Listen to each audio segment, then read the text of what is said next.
not a communism round. I think probably we just need to compare how wealth is actually treated. Opposition celebrate it, we simply criticize it and use it for the better. The thing I want to frame first is why wealth accumulation in the status quo is skewed towards people who are arbitrarily determined to be deserving of this wealth, and that this is bad. This is for three major reasons. The first is that oftentimes the amount of wealth you have is based on the exploitation and extraction of resources from other places in order to enrich yourself. This looks like a history of slave labor within the United States. This looks like history of colonialism done by the European powers. In the counterfactual, there is less reason to do this from the start of government because the speed of how much you extract is not so important since there is a cap, and it can obviously be done better because you have a moral push or moral impetus to behave well because you inherently care about the most vulnerable within society who you know have been unfairly treated. But the second reason is that simply a lot of wealth accumulation is driven by your luck rather than by your merit. Where you are born, the cognitive ability that you have, how strong you are, your gender, these are things that have been predetermined for you that you have no control over. So the money that you make is oftentimes not because you earned it, but because of the circumstances in which you were living in. In the counterfactual, even if this is still true, it is at least equalized at a point where people who have lost the birth lottery are still able to lead a meaningful life. Thirdly, it is often passed down generationally in the status quo. This is obviously very bad because you maintain wealth within the exact same families who extracted resources, who enslaved others. In the counterfactual, they're simply unable to do so to a meaningful degree. Our stance is simply that no one is deserving of wealth, and in the counterfactual, in our world, simply hoarding wealth is not going to be possible, and more people get to live a better life. In the status quo, why do people hoard wealth? First of all, there's a premium placed on monetary value in comparison to others. This premium likely goes away in the counterfactual because you are unable to have a significant amount more money than others. Secondly, humans are fear averse, so they save up a lot of money in case of, nuclear disaster, for instance. But obviously, we're not going to cap it super low, so probably you can still have some savings to a degree. Thirdly, they want to access more hedonistic pleasures, which is why you want to have millions and millions of dollars so you can go on a yacht and do a bunch of coke. The biggest issue here, obviously, is that you end up hoarding unimaginably large amounts of wealth for unelected power, and this is bad. It is often used to oppress other people. Just look at Elon Musk. Finally, in world building, how do we think the threshold is determined? We think simply this is going to be how much you need to sustain yourself with a pretty high quality of life. We think that we probably have a buffer, and it is also likely going to be somewhat high because the government has the incentive to incentivize people to innovate and still work. We don't think this is like a UBI system necessarily, but we think that it does mean that you will not have billionaires. You will not have the most wealthy within society. You probably still have some discrepancy, but we think this discrepancy is far, far reduced. We also think that probably opposition is going to say, oh, but humans are always going to want more, so you're always going to want to reach the cap. But first of all, I think it doesn't really matter if you can't achieve this enormous amount of wealth anyways, but I also think that this only happens because we compare ourselves to others and by how much money we have. Probably in a society where there is a hard cap, there is a goal to be reached in life, and once you've reached it, you are done, which probably means you find other ways to compare yourself to others, and these ways are far, far better for us. How do we think that this is going to be used by the government? First of all, obviously, they would want to redistribute it. Oh, yeah. How large is going to be the cap in your side? I just said this. Okay, so first thing they're going to do is redistribute to the most vulnerable stakeholders. Obviously, I think these are people who are unable to work, but still have a value within their life. Probably people who have disabilities, who are unable to get traditional jobs, and these are exactly the people who still have a value in our side of the house. We also think there might be cross-border profits so that you can pass between different countries as well, because probably the reason that the government is set up this way is because you want to promote equality and you care about smaller countries as well. So I don't think you can run that the US is going to have all the wealth forever and ever. But finally, I think this is also going to be used to make a stronger government. And this is simply going to be the best actor to care for the people under the social contract because they are selected directly by the people. They have to defend a world where the people with the most power in the world are the ones who are the wealthiest, who did not earn this in any meaningful way. Under our side of the house, we have people who earn their power because they are within government and because they have better impetus to care for others. The first major thing I'm going to explain is why we promote better society building in this counterfactual. Firstly then, how does the government likely operate and who do they benefit in the counterfactual?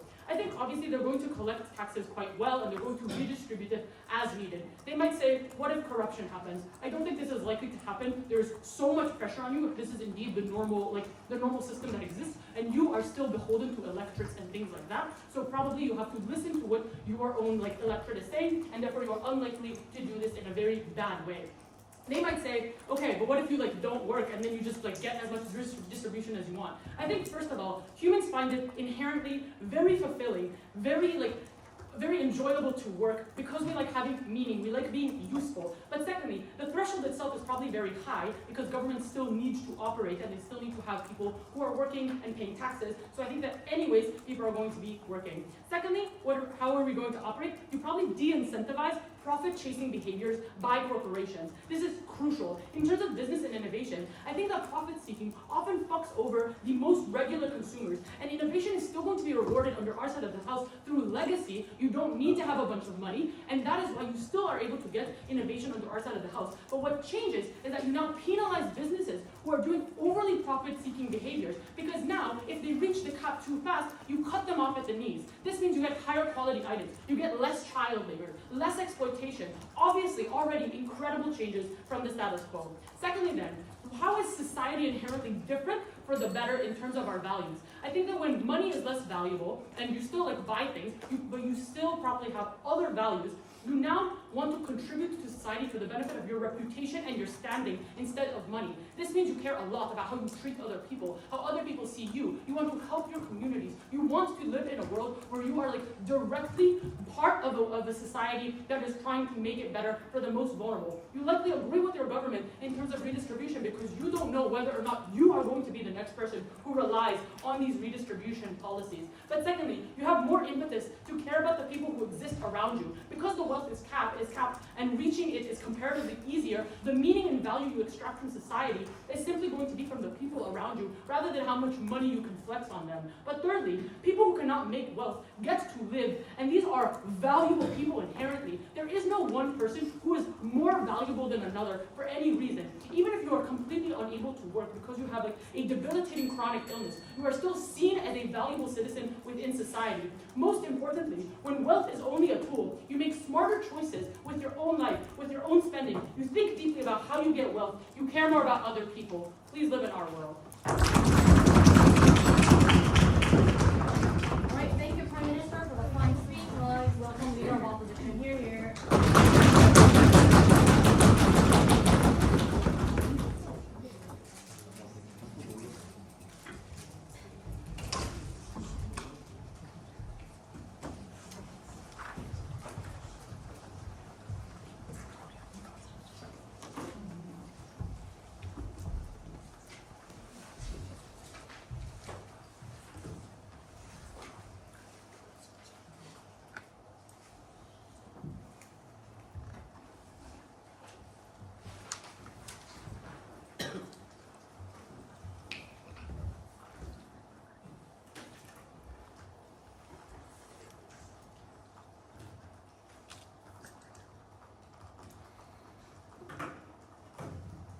I just want to shout out a couple of people before I begin my speech.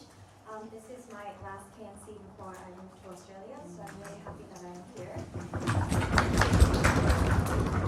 I want to thank firstly YUU for essentially making me grow this much. I want to thank everyone in KIDA for being a part of this amazing community. I think it really shaped the past 4 years of my university life, and I'll cherish this memory forever.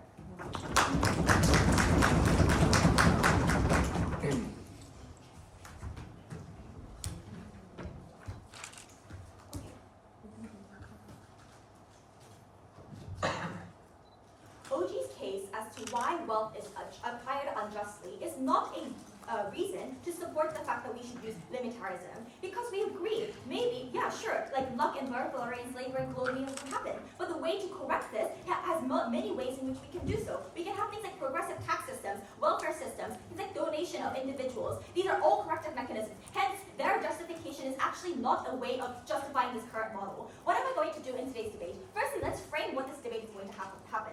We don't think that this debate is going to happen in a purely democratic sense, because this world that we currently live in has democracies and do not have democracies, which means both democratic governments as well as undemocratic governments are both going to try to decide what the threshold is and also try to take money and do whatever they want to do. Secondly, what is the meaning of governance? Governance is essentially deciding how you rule people. We now think that the ways in which how we rule people is decided by setting a limit and calling people who exceed these limits as immoral people. This is not a debate about goods and harms and benefits, but rather immorally assigning things such as negative, you are bad, you are evil, that kind of narratives. Thirdly, what is the status quo? Status quo has things like ways to help these people. We have the current progressive tax system and the inheritance tax system. We have moral pressures and structural support for people who are poor. We have things like donations and social welfare and the idea that people who are rich should necessarily help the poor people.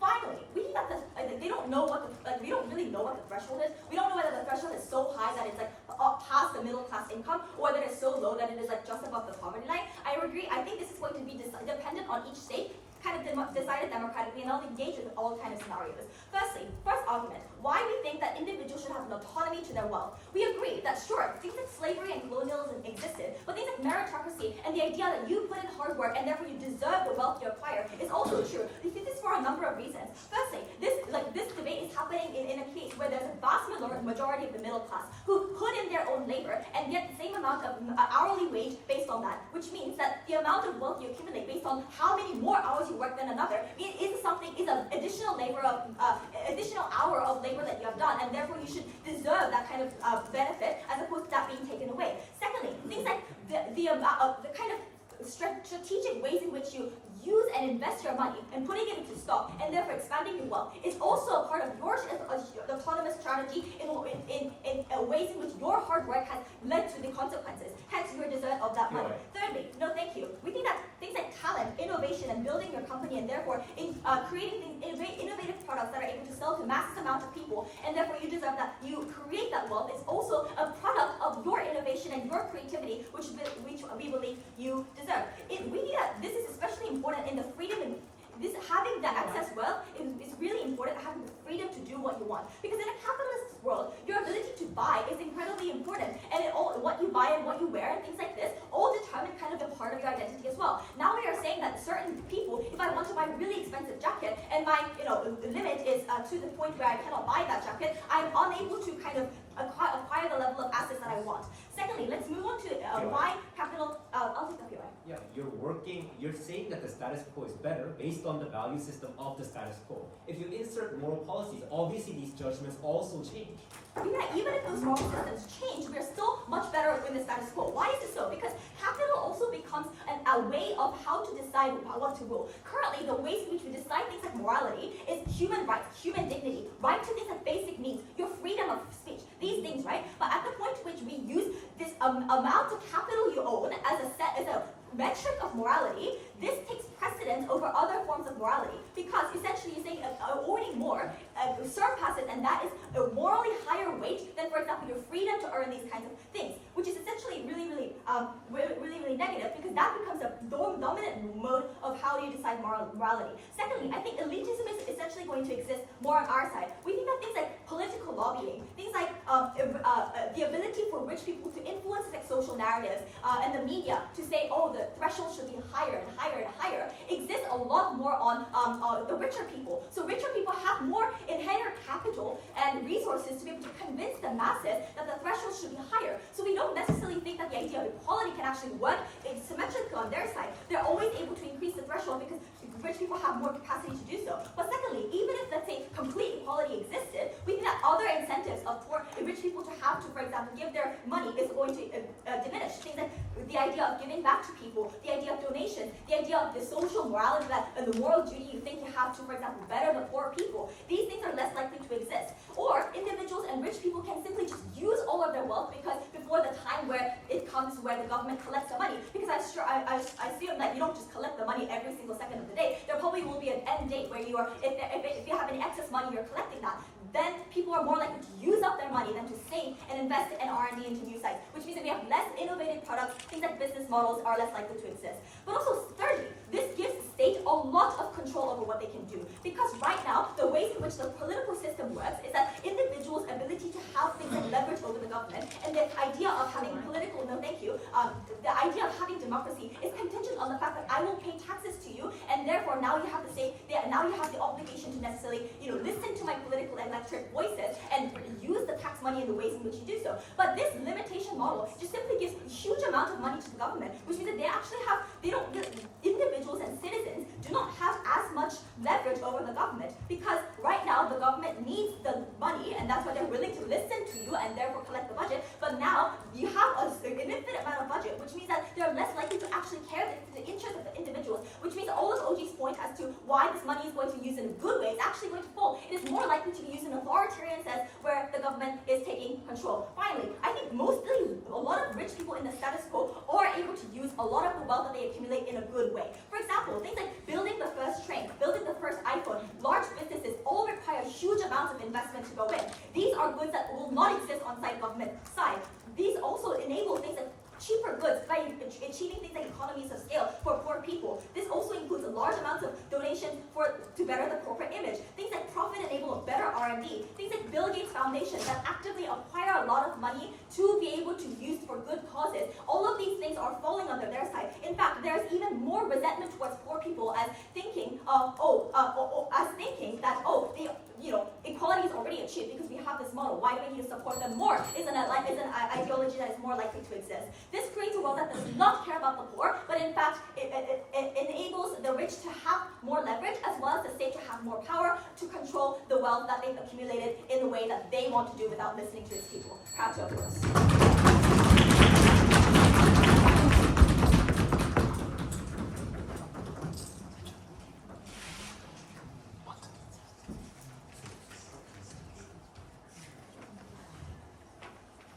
All right, I'd like to welcome Deputy Prime Minister. Here.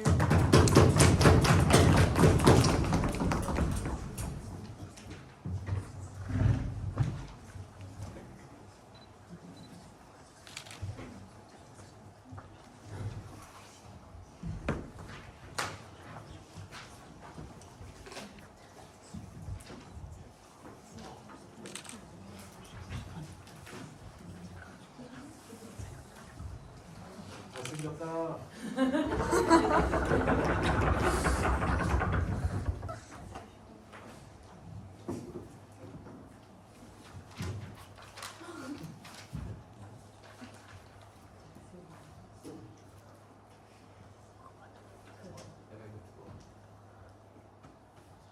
In the This House Prefers motion, we don't have epistemic access to what kind of individuals exist. I would argue that the best metric for you to adopt is a utilitarian metric, because you don't know which people's preferences are better or equal, which means that we should assume every people's preferences are equal, and we should choose a world that maximizes the amount of pleasure and happiness. The first thing I'm going to argue is why it's principally justified, because our libertarian model does not have any harms. Because, firstly, money is not inherently valuable. The dollar bill that you hold or the credit card that you have does not have inherent value. It is only valuable insofar as it is instrumental for you to achieve happiness. That's to say it's valuable only because you have a social agreement that we can change it with things like food, home fortifications, and etc. That's the reason why having more money does not actually guarantee happiness to these people, because they already have a sufficient amount of money where they can afford food, vacations, and actually access happiness. And that means that the excessive amount of money that we take is meaningless because it does not actually access you more of this happiness. But the second reason why it has no harm is because the marginal utility benefit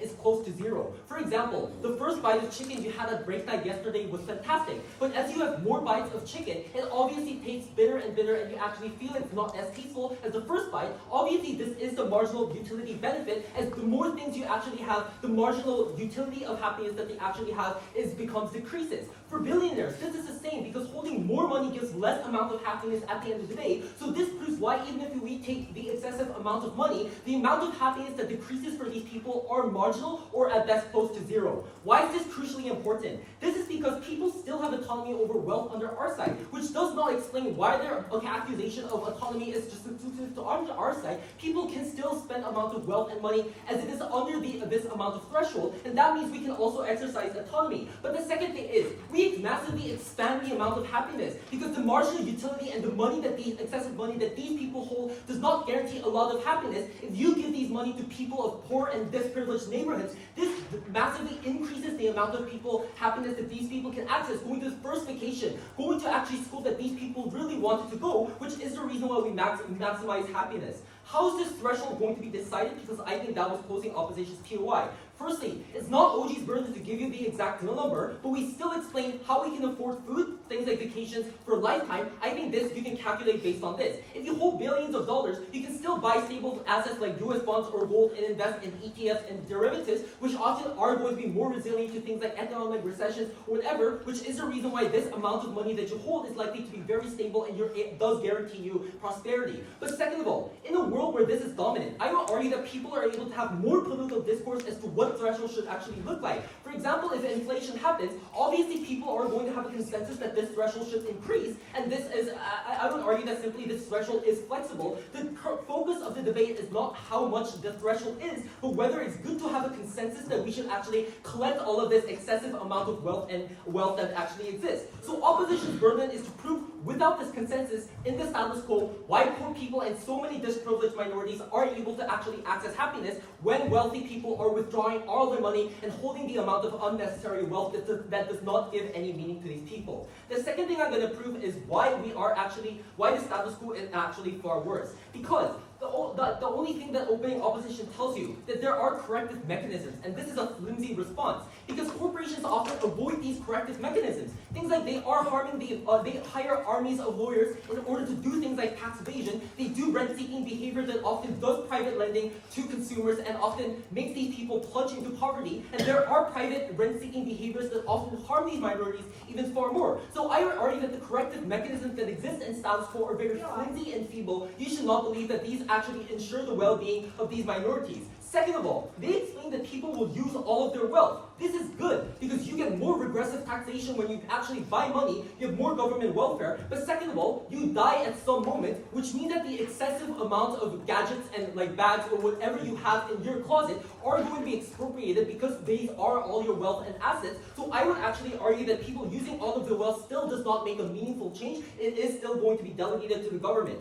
But fourth of all, they say that people still have less leverage because state has more money. I would argue that it's not the state. The state is not strong in the status quo because they hold a lot of money, but because the money comes from our taxpayers' money and us. As long as this principle still applies, and still people are going to be the actors that provide the tax money that is collected and funds government revenue, this principle still exists, and I would argue that when government actually collects more of the tax money, this is the reason why we actually have far more political impetus and pushes to push the government to act in more transparent ways because you're collecting more of the tax money of billionaires at the end of the day. Why do we actually benefit the majority of people? Firstly, we explain that the state will collect wealth exceeding threshold for things like tax. We will also expropriate things like stocks and assets that people hold because Elon Musk is deducted from tax exemption because he gets income from stocks. So I would actually say that these are also going to be expropriated under our side. How does this actually benefit the majority? Firstly, we will heavily invest in things like education because, firstly, this looks like increasing funding for public schools. Secondly, we'll have better training for public school teachers, ensuring there's more competitive teachers with qualifications. But thirdly, we will subsidize public school facilities and programs. Things like having better access to coding, iPads, and extracurricular activities that actually ensure students have the access and experiences to pursue their own dreams. This is important because this ensures why minorities are able to have better knowledge and actually climb up the social ladder in the long term. This actually is the prerequisite for these people to actually access better forms of happiness in the future with higher income, more self-actualization, which is why this is crucially important. But the second thing we explain is that we actually fund social welfare and protections far more. Things like we have more in resource to fund things like unemployment insurance. We have more funding into things like universal health care, which means that the majority of people are far more healthier. And this is the prerequisite for you to have any kind of pursuing happiness. You need to be able to healthy to go outside, play with your friends, pursue utilize your time in the way that you actually want. We actually have far more of these, which is the reason why we actually have more happiness. And also, I would argue that on things like unemployment insurance or these are critically important for people actively taking risks. Because if you do not take risks in your life is simply so fucking it's not fun, right? So this means if you actually take more risks, if you actually have more experiences, you're willing to have more experiences, go abroad, explore diverse things, that's the moment when people actually have more chances of self-actualization. I would argue that the social protection that is manifested under our site actually gives more meaningful amount of happiness and avenue for these people to explore their own identities. But thirdly, states will obviously own stocks and assets under our site, which means that states become institutional investors and shareholders of this company. This actually grants states more power and control over what these companies do and make sure that these companies happen in, act in very good ways. Alright, I'd like to welcome Deputy Leader of Opposition. Here.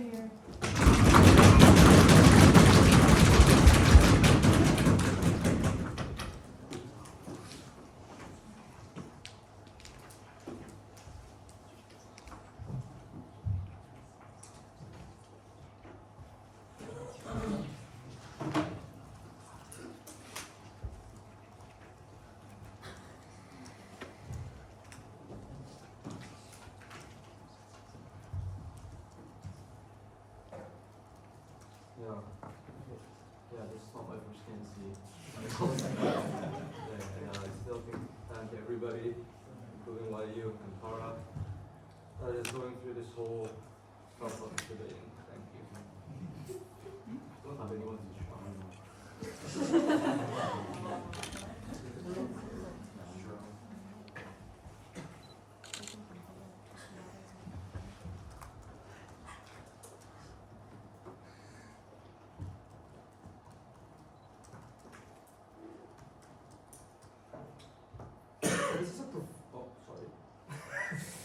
This is a prefers motion. The government doesn't have to just say that the government will do this. You need to prove the likelihood of why the government is more likely to use money inside redistribution. I think opening government talks about two things, about the narrative shift and about like why redistribution is good, which is very much under-mechanized inside OGSA. So I think the first thing I'll do is to posit some direct responses. Then I will take how the stigmatization against accumulation of wealth is manifested inside the society, and three, posit some weighing. One, some direct responses. The first contribution from OG comes from and say that, oh, like there's like a birth lottery, so they don't deserve that wealth. I think that incentives to stop those kind of things are symmetric in both worlds, because people generally already have the conception that love and merit is based on birth lottery, and redistribution is something that's important. There are already electoral interests of people that comparatively comes from an underprivileged background or share certain democratic interests to create certain kind of structural barriers for individuals that are imposing such kind of things. That even if we say that the structural barriers such as high inheritance tax or corporation somehow doesn't work because Seungjae's make assertion that this doesn't work, this posits a social norm against certain kind of individuals that maybe you should return back to your society, and maybe this is something that is responsible as individuals, like you can see in Billie Eilish's Instagram post. Secondly, the second thing that is a missing mechanism in open government is that they never prove why state accumulated wealth will be used in redistribution. I think what Clara proves is three things. Oftentimes a stigmatization against accumulation of wealth means that you get a stronger sense and need of a preservation of your already owned wealth under the capital. Note that opening government also concedes that this threshold will be formed as something that is pretty high, because oftentimes rich people own the social norm, they control the media and impact government policies by lobbying, which means that this threshold will still be something that is pretty high. Individuals will now think that the wealth that you own under the cap is something that is not decided by the birth lottery, something that is not decided by certain kind of revenues that opening government is pushing for, which means that individuals' sense of preservation of their own wealth boxes out the incentives for existing measures for its social welfare or for things like social inheritance tax, because individuals generally feel less social responsibility to the wealth that is under the cap. And we say that those kind of delta inside OG world is very, very marginal if you say that the tax is still high and government already has an incentive to impose more like incentivize things like innovation even in their side. Also, Clara talks about why there are active incentives for individuals to use these kind of money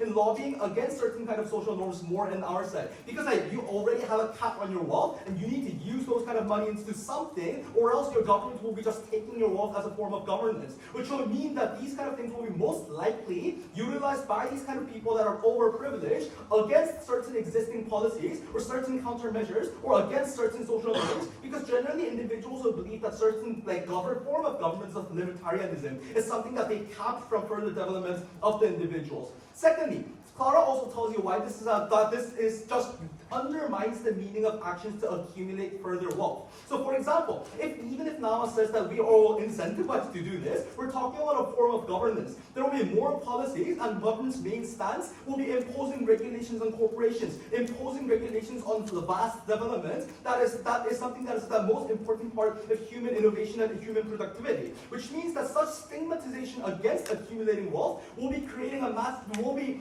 decreasing the amount of social capital that you can utilize. This is something that is logically prior, because even if we buy their best case that they will use this in redistribution, your overall amount of social capital that you own will be decreasing because there will be less people that will be willing to accumulate those kind of wealth. That is innately something that is beneficial for the innovations. But three, it also tells you that this exacerbates asymmetry of power in both contexts of democratic states and also socialist states. Because A, they do not provide any solvencies to the social norm of rich people being having more asymmetric influence upon the social norm. Rich people will still be rich, but they will be much freer from moral principles if they own those kind of money that is under the cap, which will be also pretty high. We say that what this means that individuals' asymmetry on power, individuals' leverage on those kind of rich powers throughout things like electoral votings will be very lower on government role, because individuals insidely believe that certain kind of cap is the standard in deciding whether you're moral or whether you're something that's immoral. Accumulating wealth further is something that should be condemned, but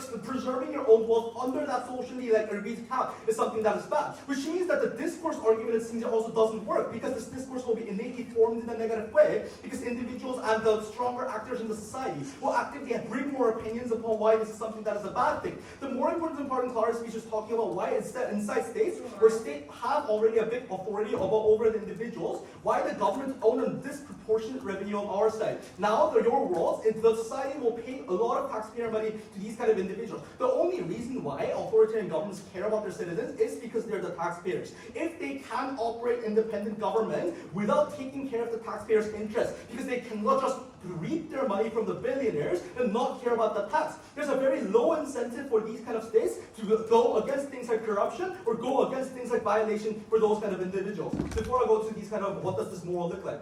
Closing? We're missing the comparative. In the status quo, rich people also have no moral obligation. How do you get maximal happiness for more people in your world? Clara talked about 2 minutes why rich people hold moral obligation in our world. I think that in comparative, we also told you why that decreases inside your side.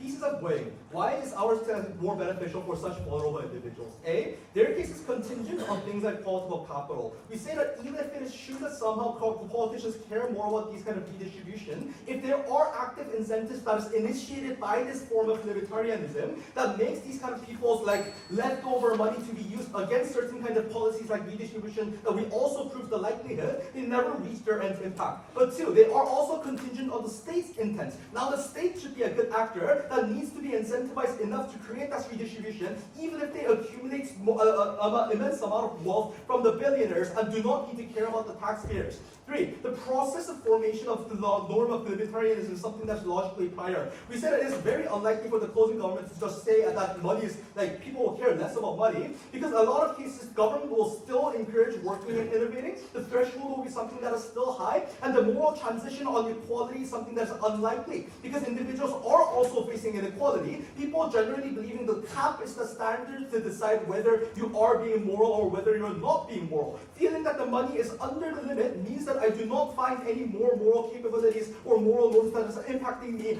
under those kind of particular caps. Four, I think accumulation of wealth being stigmatized means that the absolute amount of capital is something that is decreased. This creates a false sense of consciousness that we are caring enough for the welfare, we're caring enough for the poor people, which means that there are less capital that will be utilized in their side, even in the best case, because generally people believe that there are these less structural support for these individuals.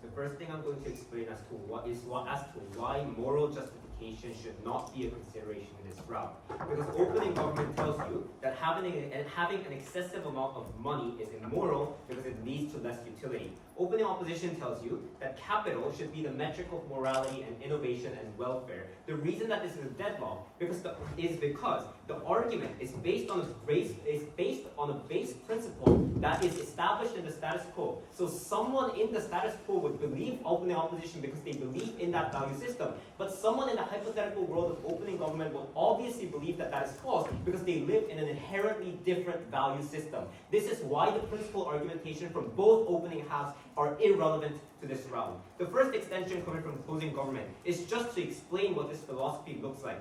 First, the content of this philosophy discussed in opening half are incredibly limited because they just say that wealth over threshold is immoral. But obviously this kind of philosophy needs some sort of justification. A belief in the philosophy it's not just automatically a belief in a premise. What does this look like? This justification is obviously going to be the things that Nama tells you because it comes at the expense of other people and other individuals. For example, we in the status quo have a strong belief in the values of the democracy, but having a strong belief in democracy does not mean that we just believe in democracy as an end outcome, but we also believe in stuff like proportional representation, freedom, individual agency. All of these things are stuff that we consider as base principles of that philosophy. How does this translate on government side? Probably in the same way it translates into belief in other people's welfare. Because if the reason that having this amount of wealth is something that's immoral is because it hurts other people, probably this means that people have a strong belief that we should care about other people and the welfare of others.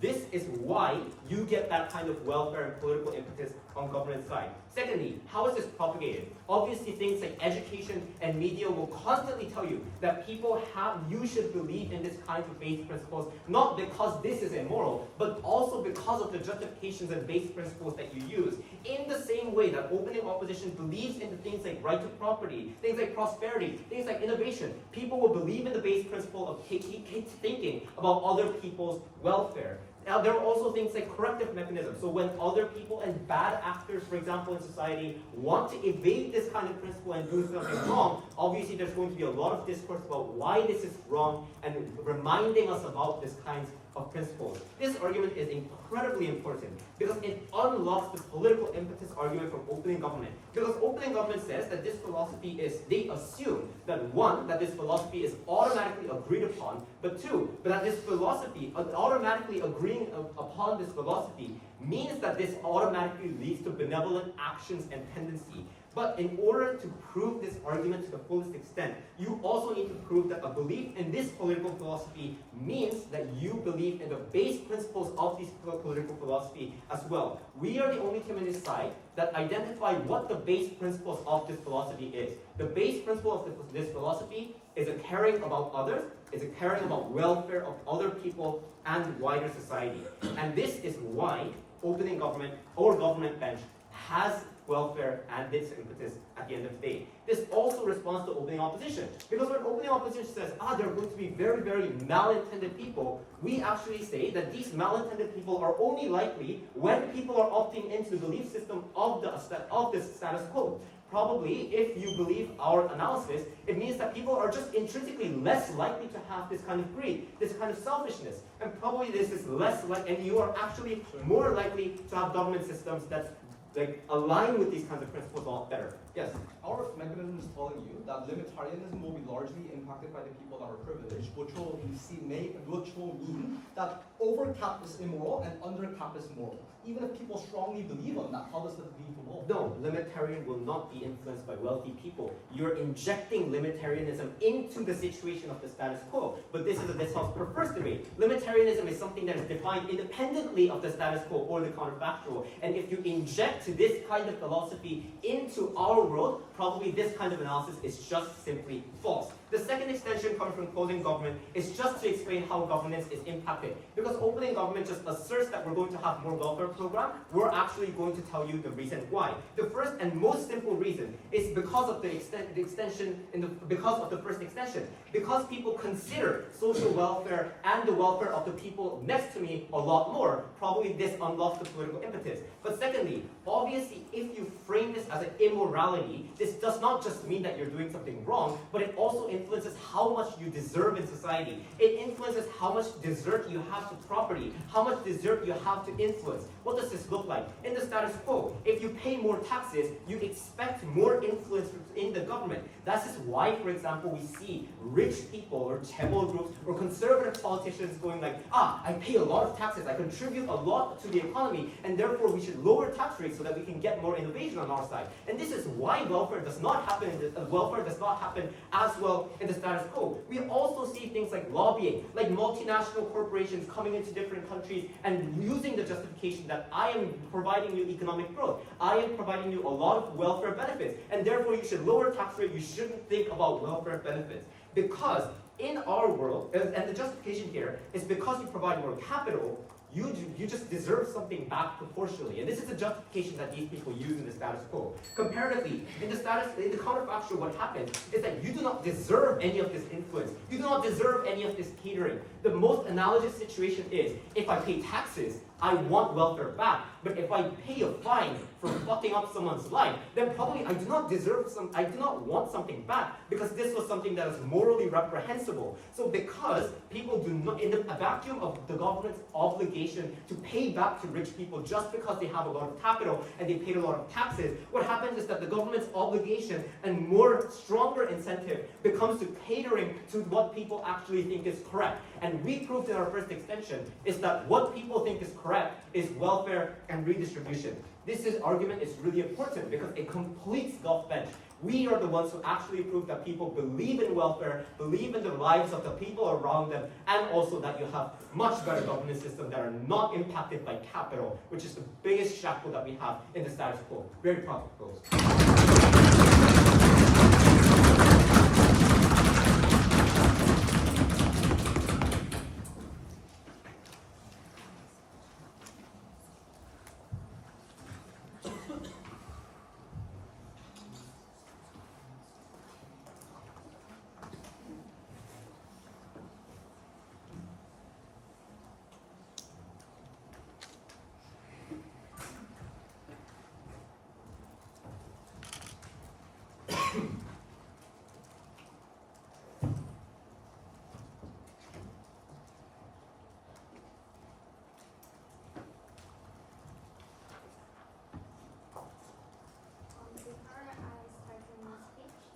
I want to say that I'm very thankful for KDS for helping me come this far. And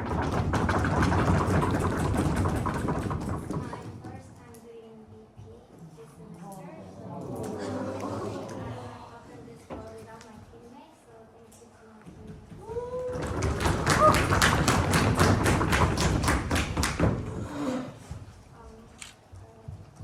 Starting my speech in 3, 2. So I think the opening opposition team mainly focused on the bad aspects of unitarianism. But although we do agree with the bad aspects that could come from unitarianism, because this is a prefers a word notion, we would like to more focus on what the word would actually look like without unitarianism, how history would have developed when there is this concept of unitarianism, and how this is going to be very bad for society as a whole. So CO is basically going to take a bigger burden and talk about why big money is actually needed, and big money is how not a bad thing. And we'll also talk about, so the government side's main push was that the moral concept of money being bad, and this is just we're going to flip this concept that having a lot of money is morally bad, and we're going to talk about how big money is actually needed and contributed a lot to the society. So first of all, I'm going to talk about how big money led the globalization and technological development throughout the world. And through this kind of globalization and technological development, thanks to the big money that the big corporations and the people who had a lot of money developed, we think that this led to an overall better standard of living. We protected billions of people through this kind of globalization and technological development. We now live in a cleaner, safer environment. We could enjoy today's technology, and we do not, and the opposing opposition side do not think that this kind of living standard that we enjoy right now, we do not think that this would have been possible without this kind of technological development that the big money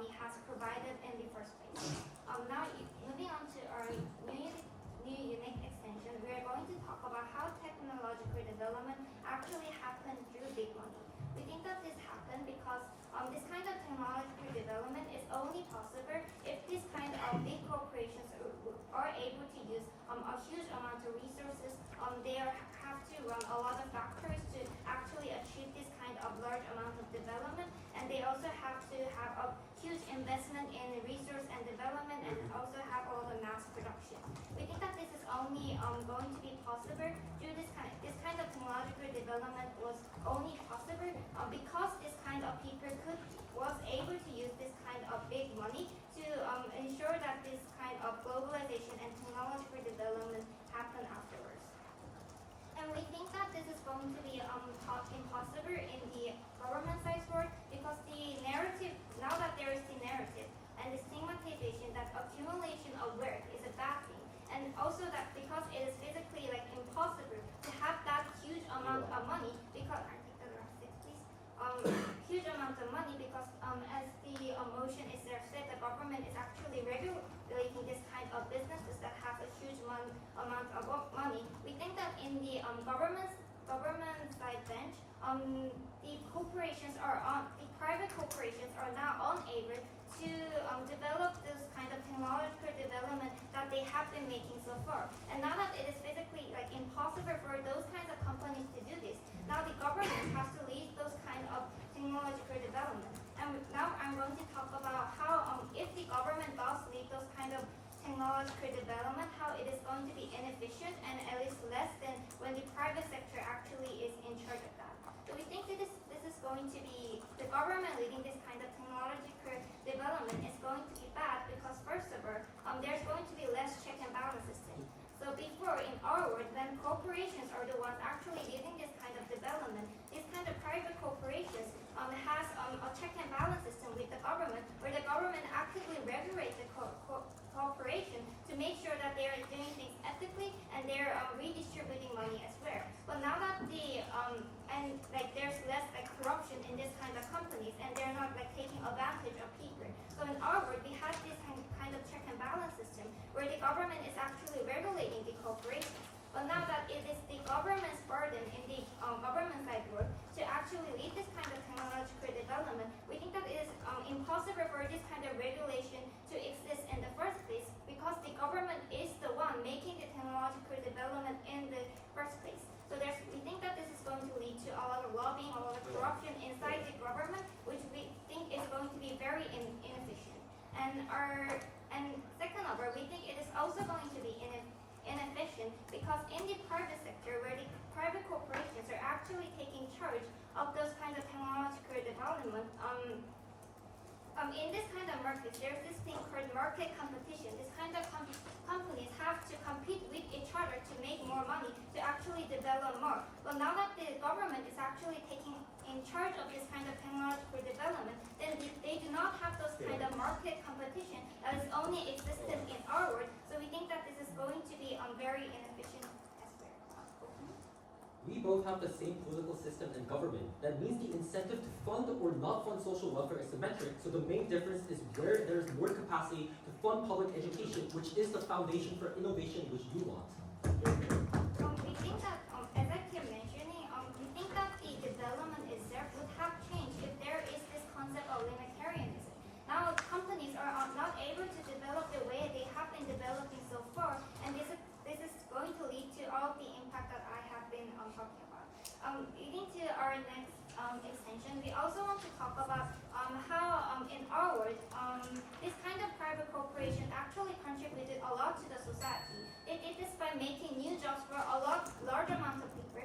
They did this by investing a lot in the research and development department, and they overall had lead to a lot of technological development. But all of this like kind of making of new jobs and making of new factories to make this development possible in the first place, we think that this is going to be this visible way of utilization is going to be impossible in the government side world because now there's this limitation from the government itself that actually makes it impossible for those kind of private sectors to develop on the way that they have been doing before. So now this has to also rely on the government rather than the market logic that I have been talking about before.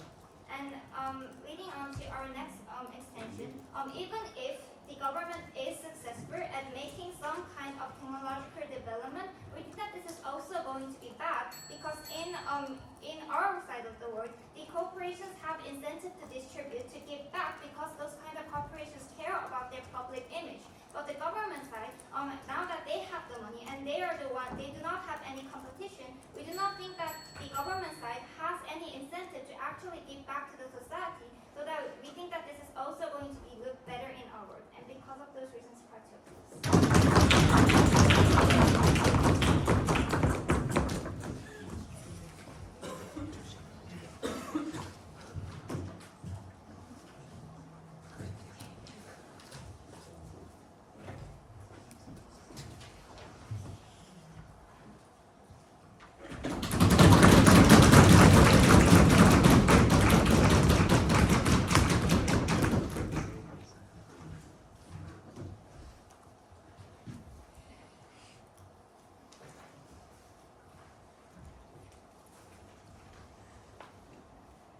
A few shout-outs before I start.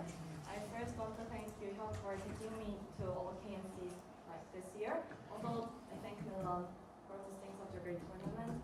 Also, I want to thank YUU, like everyone for cheering for us, and especially Wonjae and lastly, like I want to thank lots of KIDA for dealing with my anxiety, and we're helping me for scoring. I really appreciate it. Thank you so much.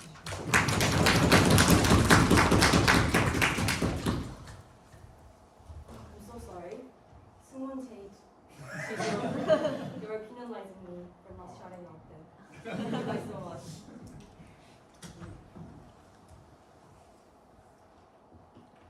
I think the way how CG enters this debate is very clear. We tell you that this motion is not about whether this is justifiable or not. This is not important. What is more important is whether this is good for the society or not, because obviously it won't be justifiable under the norms that we already have in the status quo. And that is generally the reason why opening cannot take this debate home. But first, we'd like to deal with CO and OO. I think CO's extension is a vertical extension towards opening opposition, talking about why you will have better innovations under their side of the world. We tell you that productivity is actually better under our side, and we deal with the productivity problem that O and CO both wants to tell you.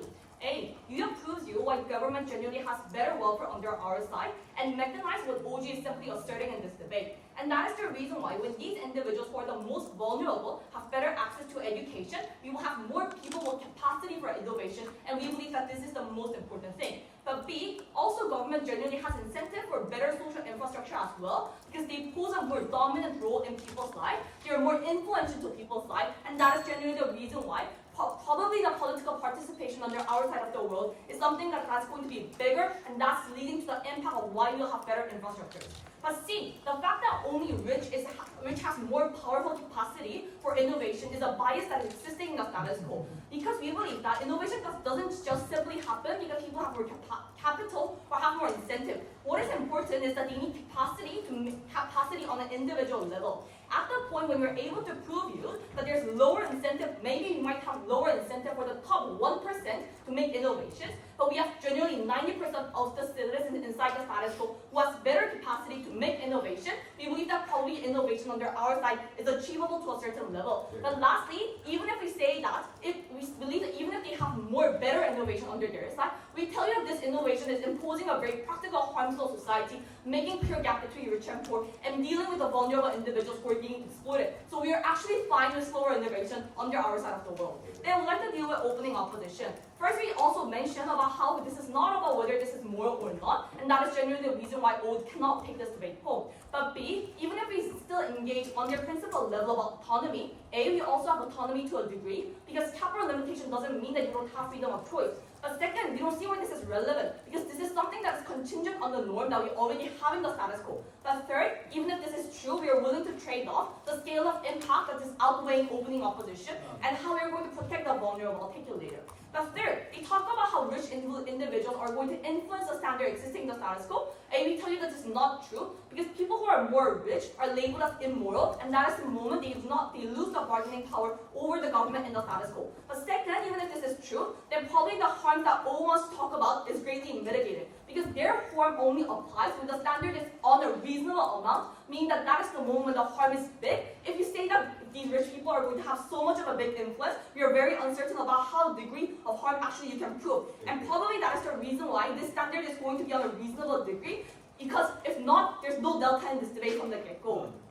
thank you. But moreover, like just dealing about productivity once more regarding opening opposition, if it is true under opposition characterization that rich have more influence to government and society, probably this means that there's more burden on the government to provide better infrastructure for corporations, and that is the reason why the harm that they want to argue under their characterization cannot be harmful to the extent that they want to push in this debate.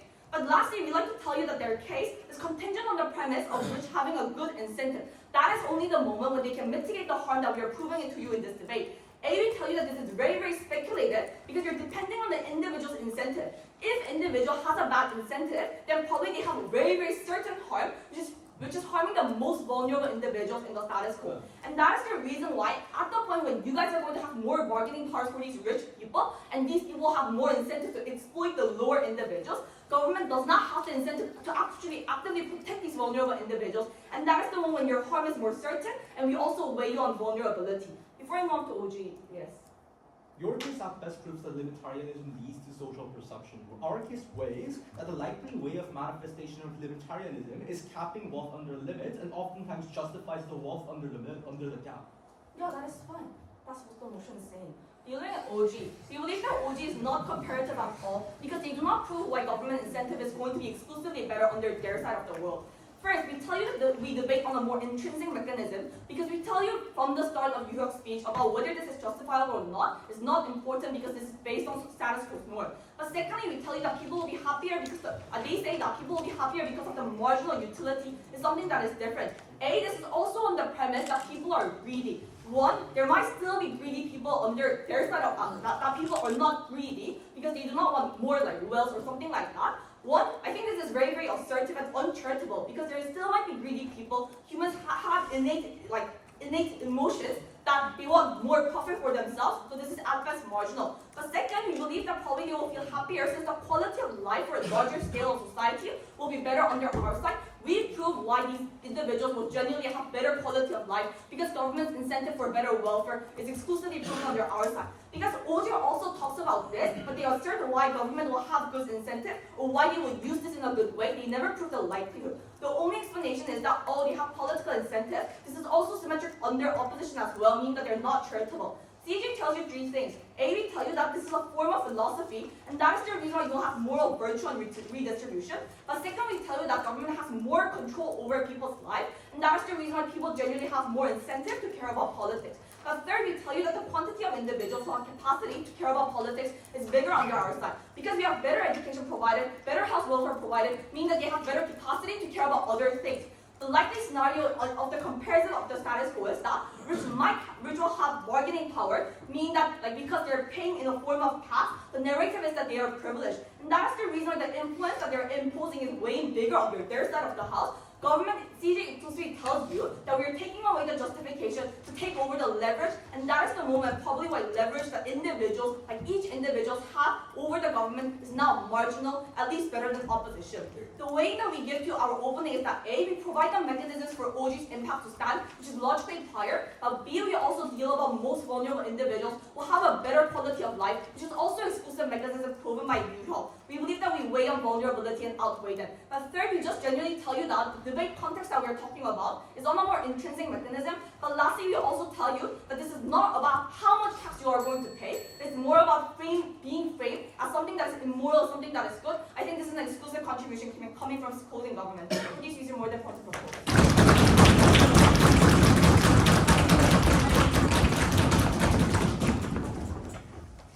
Right. Thank you, Government Whip, for that speech. I'd like to welcome Opposition Whip to finish today's debate. Here, here.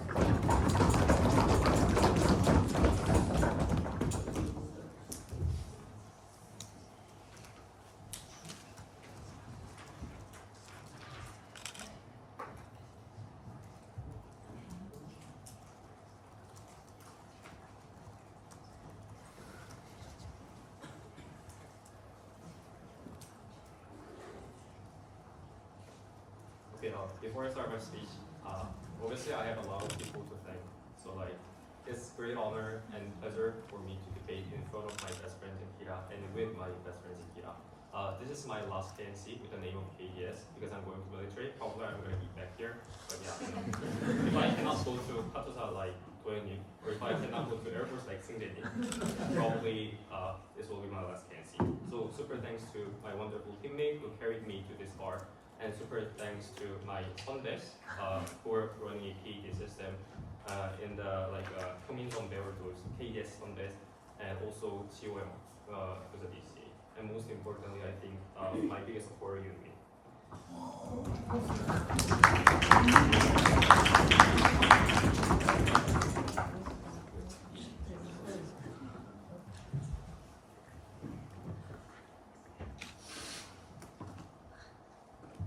Starting my speech in 3, 2, 1.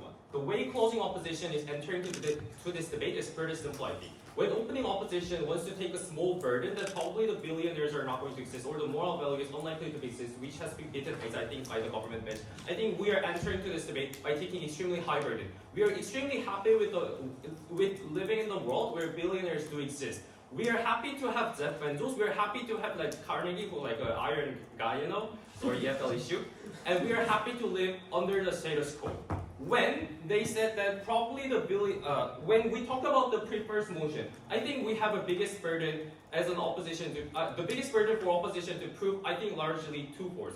First, we have to prove that the world with this kind of system or the norm has been developed in the better way. This is a burden of the government. We have to prove that the status quo is that the better in terms of the historical form of the development that government have to defend. Second, we have to talk about the status quo in the future, how this kind of norm is going to make society a better way, how this kind of norm is going to foster the global elevation of the wealth, global elevation of the poor.